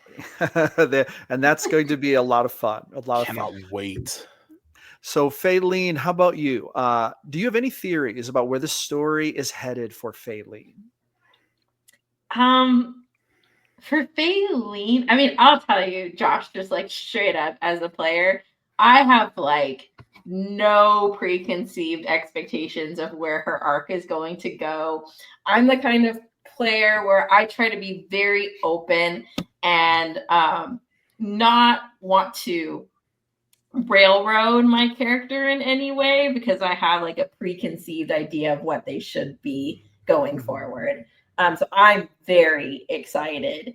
As far as like the world and what it might mean for her, I mean, Faylene is she can't read, but I did read the handouts that you put into the chat, and I was really surprised by how sort of like scientific the tone of the documents you put in there were. And it reminded me a lot actually of the Golden Compass, especially when you've got this setting of like the mountains and the aurora playing into things. And so that's my theory, is that there's some kind of like science about the planes and interplanar travel happening in this world. But based on what you've also said and the characters that we have in our party, I'm also guessing that deities are going to be heavily involved in some point, either guiding this process of learning about interplanar travel or trying to prevent it for whatever reason. Or maybe it's a game to them and they're like, we're going to throw champions into this interplanar world. I have no idea. But that's kind of where my head has been, just like seeing the materials that you've put in and the kind of setting you've dropped in, and like referencing it to other stories or pieces of pop culture. So I'm very, very excited. Heck yeah. Well, thank you so much for agreeing to sit down and talk about this. It's very insightful to hear, and I've learned a lot about Faylene and Soul actually in this interview. So, and I actually kind of, this has been a side note as I've done these interviews, and you two were the final two. I've also spoken with William, Mr. Vincent, and Waz, and this led me to think, I think at about level 3-ish. This is what I need to do in all of my future games: is interview all of my players to come around and get a better sense of the characters, because it's been so enlightening. So thank you so much for joining me for this. I know that everyone who follows these sessions are going to really enjoy this, and we will see how it all shakes down in episode 3 coming out next Sunday. So until then, Bailey, Kelf, thank you so much for joining us, and I will see you back next week. Thanks for having us. Yeah, thank you. Yeah, it's fun. Thank you so much for joining us for this episode of Behind the Character Sheet, where we take a closer look at these diverse and interesting characters and how they're shaping up to come out swinging in episode 3 next Tuesday. I hope you will join us for that. Make sure to like and subscribe and follow along so that you don't miss a single episode.